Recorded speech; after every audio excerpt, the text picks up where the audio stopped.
So, what if I told you that some of the biggest clues about your heart's health aren't hiding in some high tech lab, but are right there at your fingertips, or in the quiet sounds your own body is making?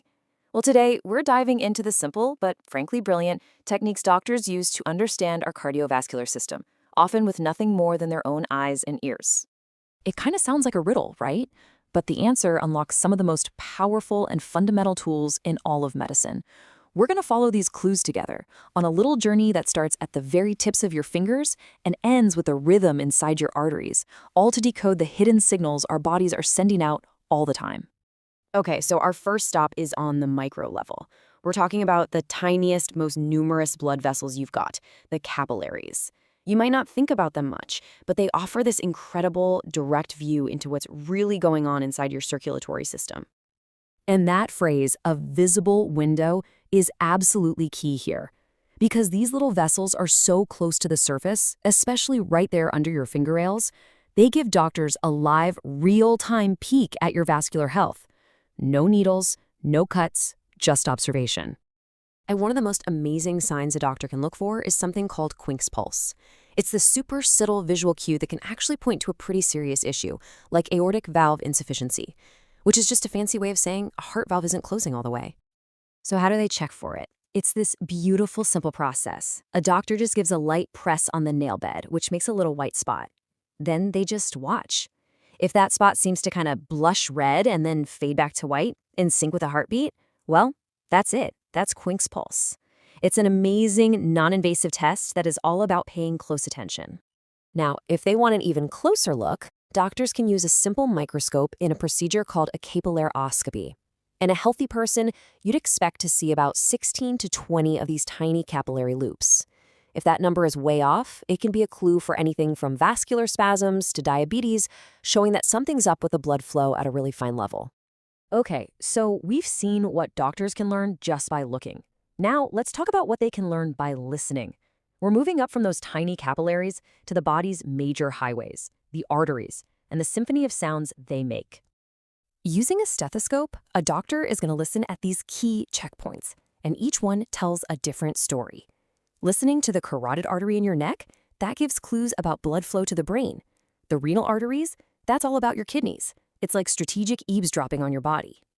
So what are they listening for exactly? Normally, you just hear those two clear tones, that classic lub-dub of your heart valves snapping shut.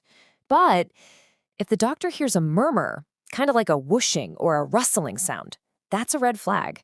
It's caused by turbulent blood flow, the kind that happens when an artery is either too wide or too narrow. And all this listening brings us to the main event, measuring the actual force of that blood flow. Yeah, we're talking about blood pressure.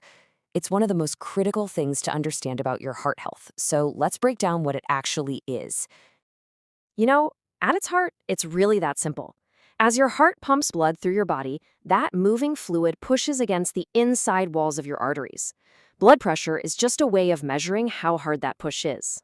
And that's why you always get two numbers when you get your blood pressure taken. The first number, the top one, is systolic. That's the peak pressure right when your heart squeezes. The second one, diastolic, is the lowest pressure when your heart relaxes between beats. Just think of it like the peak and the valley of a wave passing through your arteries.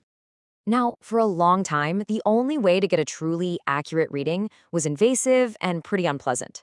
But then, in 1905, this Russian doctor, Nikolai Korotkov, came up with a brilliant listening method we still use today. It changed everything. And this is where it gets really, really cool. Dr. Korotkov found that as you let the air out of a blood pressure cuff, the artery underneath doesn't just make one sound. Nope. It produces a whole sequence of 5 distinct sounds. And listening to this little 5-part symphony is the secret to the entire measurement. Okay, let's break down this 5-act play. It's all about physics. When the cuff is tight, the artery is squeezed shut, so no blood flow, no sound. Easy enough. But as the pressure is released, blood starts to spurt through. This creates turbulence, kind of like water rushing over rocks, and that's the sound we hear. That very first faint tapping sound, that's phase 1. And the pressure reading on the gauge at that exact moment, that's your systolic pressure. Then the sounds change. They get a bit rustly in phase 2, loud and clear in phase 3, then muffled in phase 4. And finally, when the artery is totally open again, the blood flow smooths out, the turbulence stops, and in phase 5, the sounds vanish. That exact moment of silence?